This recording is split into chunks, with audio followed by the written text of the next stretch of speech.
Now, why on earth would you want to do that? Because I'm in love with her. Scott Aaron, The Power of Love. Hey everyone, today I'm going to give you the weapon you'll need in winning the love of your life by creating 3D app icons.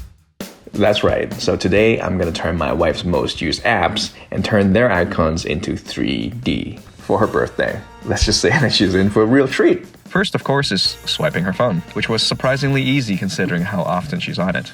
Then, what you want to do first is decide whether you'll follow the cult of creatively deleting the default cube. For me, I was just going to delete it, and then I thought, what would Jesus do? Then let's find the reference. iOS 15 Facebook icons. And by the way, you can customize your iOS icons since iOS 14, I believe. And if you're on Android, I don't care. Once you got your reference, just drag it in. Alt-R to reset the rotation, and Alt-G to reset the grabbing. Then, let's just bevel the corners and match the reference.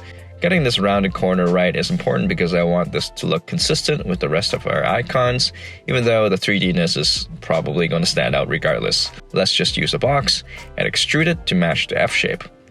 Let's also add a light and give it some color. And I totally forgot to add a subdivision modifier before doing the F, so let's just do that now with Control 1 or 2, and then add loop cuts to make it match again. Be sure to increase the size of the area light so the shadows are softer if you're into that kind of thing. And that's looking pretty good for a warm-up. But this doesn't feel like a home run yet. So this is for love, remember? And that's when I realized there's something funny that happened at the top, and I love it. I wonder what would happen if I made the other pointy bits curve into the base as well. So let's go back into edit mode and see. Hey, wait. What is it? Nice. What about the left and right side? I tried it, but quickly realized I can't quite do the same for the right side since it's on an angle, so I'm just going to leave those. Now, one thing I wanted to try was some different looks on the textures. So let's try a subsurface scattering on it. And it's going to look super grainy at first, but no big deal. You just need to turn on the denoiser in the render properties. And that's looking pretty good. But what are those green edges? Okay, so apparently this radius thing is supposedly somehow related to RGB. So if I just tweak these numbers in a similar ratio to my original color, then it's going to look good. Oh, okay, that worked. But the urge to tinker is high. I wonder what would happen if I crank this all the way up. Okay, now that I spent 2 hours tinkering it until it looks decidedly less 3D, I think our job is done. Now let's check them out on the phone. Set my render settings to 180 by 180. First, let's make sure the camera lines up perfectly. Render, transfer my images to my phone, re-download Facebook, download the Shortcuts app. Then, okay, the steps are a bit tedious, but click on the plus icon, add action, scripting, open app, and then click on the semi-transparent blue that no one would click on. Flat Facebook, and go to the settings button on the top right, and then add a home screen, choose your file, sit down, have a coffee, and forget to name the icon like me, but don't forget to click the subscribe button. And there you go. I think this looks pretty sweet if you ask me. What's that? It looks too similar to the original. Well, to that, I say that you're not my wife. Deal with it. But with that said, while it does look quite nice with the existing icons, what if she doesn't even notice? That would suck. So for the next icon, let's do something a little bit more unexpected. And we begin by literally not doing anything different. Let's just copy the base of the first icon over. Because hey, baby diapers needs a changing and tummy needs a feeding. We got no time for that. Next, let's create a pointer for this compass with a box, keeping it exactly in the center so when I rotate it, it's all good. Then create the centerpiece with a circle, go into edit mode, select all the vertices, F to fill, and then extrude, add a little bevel.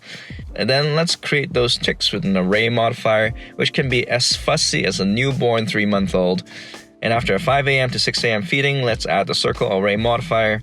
The key is to create a separate object and using it as a pivot. So just create an empty object and make sure both of these objects' center is at the center of the imaginary circle you want to array around. No, that didn't work because I should have applied the scale first before moving the center point of this. Great, and that's working well. Let's add some more textures, give it some blue, give half the pointer red, and I know what you're thinking. It's looking eerily like the original. Well, to that I say, you're wrong because, I will show you. Let's just throw these ticks out that we just spent an hour figuring out how to do, and let's try water for this texture because that looks like water. And this does not look like water. After fiddling with the scale and the strength of the bump for an hour, it still freaking looks like a piece of bubble gum. Eventually, I managed to get it to an interesting level and settled on this. Just kidding. I was a bit stuck though. So I started playing around with the thickness of the water, and I got to the point where the highlights start to look very similar to the original text, which I thought was pretty cool.